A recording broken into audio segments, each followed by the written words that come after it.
Good morning, 8th grade math class. This is the first day of e-learning. I miss you guys. Hopefully everyone's doing well. And yes, Lauren, I'm always in a good mood. Before we get started on example or lesson 61, just to let you kind of know what I expect, I would like you guys, when I give you your assignment, to of course do them, and then you can hand them back to me by taking a picture and emailing it to me at Rob Tebbenkamp, TEBBENKAMP, at TrinityLutheranAlma.com.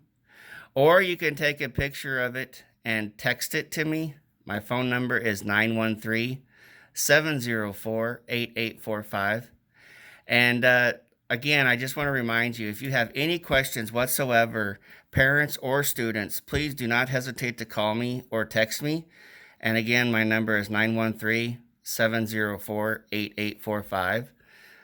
We want this to try to be as smoothly as we can possibly be with this, so that we still get some learning going on during these difficult times. Okay, we want to start on lesson 61, and just to let you know too, I know we were supposed to have a test.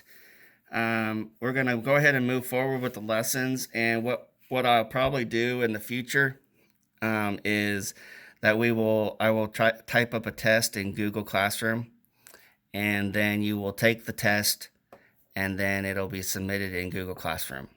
Okay? So let's go ahead, and if you have your Power Up books, please continue to do them. They're good practices it's a good way to practice your multiplication, division, fractions, addition, subtraction, and so forth. So please don't let that go to the wayside. You have them, use them, and let's go ahead and get started. So we're going to be on lesson 61, which is page 415. Okay, sequences. Under new concepts there on page 415, a sequence is an ordered list of numbers called terms that follow a certain pattern or rule. You see there they have 3, 6, 9, 12. The first 4 terms are given. To find more terms in the sequence, we study the sequence to understand its pattern or rule.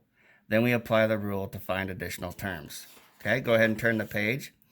Example 1 there, we're supposed to describe the pattern in this sequence and then find the next 3 terms. So the numbers they have there are 3, 6, 9, and 12. ... We're supposed to find the next 3 terms. So we want to look at this sequence. We know that between 3 and 6, if you add 3, you get 6. If you add another 3, you get 9. If you add 3, you get 12.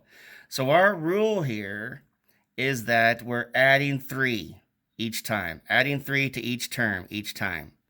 So if we add 3 to 12, 12 plus 3 is 15. 15 plus 3 is 18. 18 plus 3 is 21. Those are our next 3 terms, 15, 18, and 21. Okay? We have added 3 each time to these numbers. That is the constant, or that is the constant difference. Okay?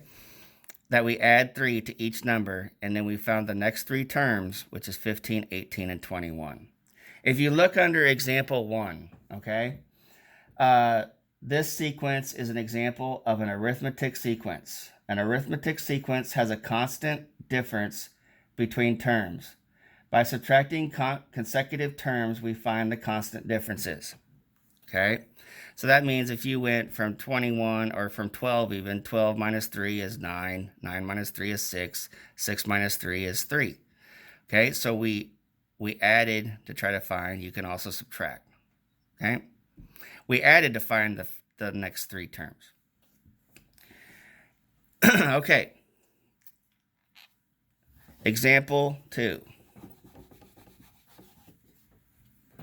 Describe the pattern in this sequence and then find the next three terms. So exactly like example 1, but they're different numbers and it's going to be a different rule. So 1, 3, 9, and 27, ... And we got to find the next three. Okay? So we're looking at this. How do we get from 1 to 3? Okay? How do we get from 3 to 9? How do we get from 9 to 27? Well, 1 times 3 is 3. 3 times 3 is 9. 9 times 3 is 27. So that's going to be our rule, multiplying by 3. So to find the next three terms, we got to multiply. So 27 times 3, okay, is 21. 7 times 3 is 21. Is 6 plus 2 is 81. That's our first one. Whoops. 81. So then we got to multiply that by 3. Okay, which is 3, 24, 243. So our next term is 243. Okay, we got to multiply that by 3 to find our third and last term.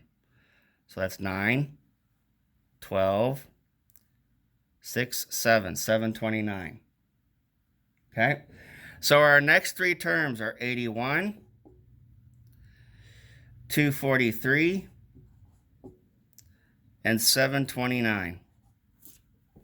Okay, so we just multiplied by 3 each term to find our next term. That would be your answer. And in example 1 was an arithmetic sequence, and this in example 2 is a geometric sequence.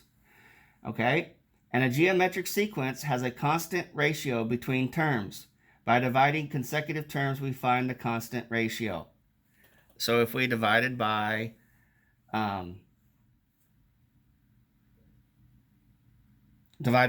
if we divide by a constant ratio, we get the next term. Okay, reading on there, the terms of a numerical sequence has a position and a value. The position of the term, such as first, second, third, etc., is often called the number of the term. The number of the term is found by counting and may be abbreviated with the letter N. The value of the term, which is the actual number that appears in the sequence, may be abbreviated with the letter A. Okay? You can also kind of look at this as an ordered pair, the X coordinate and the Y coordinate. And that's the way you'd be able to graph it as well, which they're going to show you on page 417. Top of page 417, if we know the numbers and values of several terms of the sequence, we can visually represent this sequence as a graph. If you look there, the arithmetic sequence on the left-hand side, the table there, you have the N and the A, which could also be the X and the Y. Okay? 1 and 3, 2 and 6, 3 and 9, 4 and 12. Those are your ordered pairs.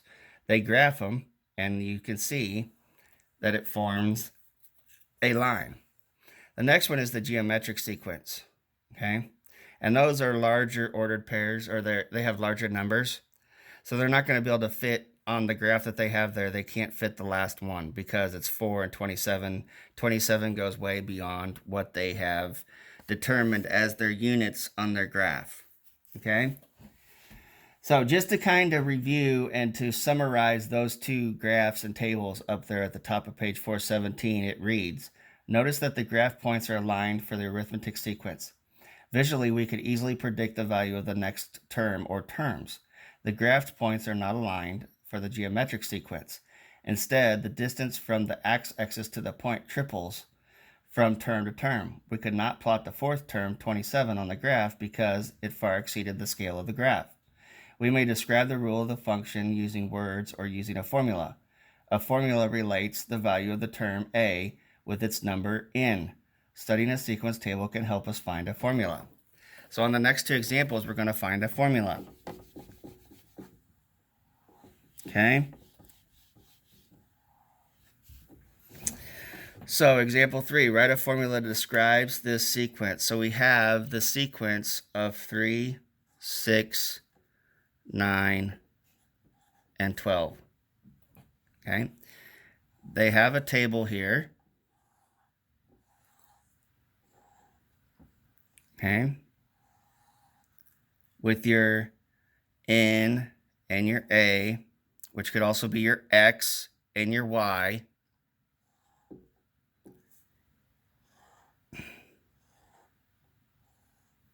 And then you have the 1, which is 3, 2, 6, 3, 9, and 4, 12. What this means is this is the first term, which is 3, okay? Your second term, which is 6. Your third term, which is 9. And your fourth term, which is 12, okay? Could also be your coordinates for your ordered pair, your X and your Y, okay? X, Y, X, Y, X, Y, X, Y. Each of these are ordered pairs. So we want to write a formula, okay? And to write that formula, we have A, okay? And how do we determine? We want to go back and look at the rule or to find a rule to determine what your next term is, okay? And on this one, we add 3 to each one. 3 plus 3 is 6. 6 plus 3 is 9. 9 plus 3 is 12, okay? So you simply just go 3 in. And that's your formula because you're adding 3 to each term, okay? So if we wanted to go the next 3 terms, which I know it doesn't ask us in example 3, but if we want to find the next 3 terms, we're just adding 3 again. So it's 15, 18, so 15, 18, and 21, okay? And remember, if I erase something or anything like that, you can always go back, rewind this, look at it again, or pause it, okay? Because this is not live. It's just something that I'm recording for you, okay? So we're moving on to the last example, example 4.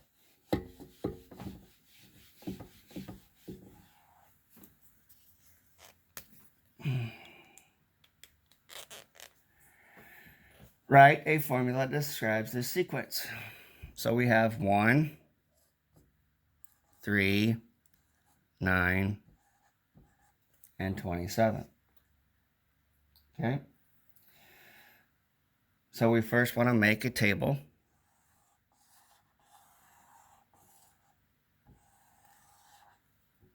Your A, or wait, that's supposed to be N.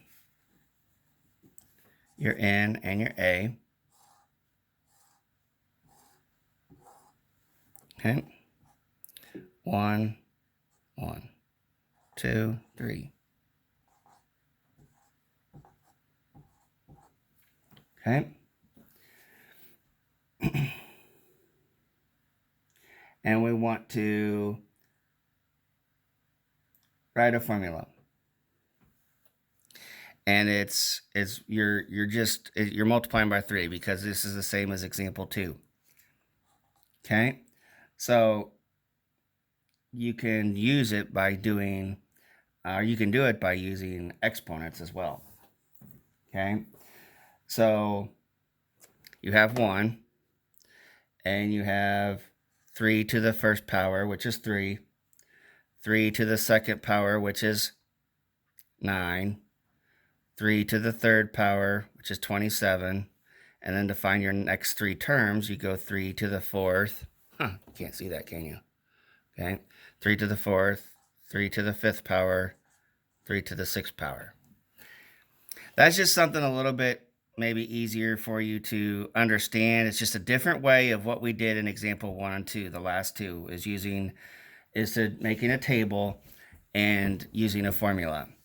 If it's easier for you to do it like in example 1 and 2, where you're just adding or you're subtracting or you're multiplying or dividing, and you go and you have to do that to each one to find your next 3, I'm okay with that. That's fine. There's always more than one way to solve a math problem, okay? So like I said before, If you have any questions, please do not hesitate to call me or text me. Again, my number is 913-704-8845. And students or parents, don't hesitate to call me or text me. If I miss your call or miss your text right away, I'll respond back as soon as I get it. So have a nice day. I'll see you again tomorrow. And I plan on having everything posted daily by 10 o'clock a.m. Thank you.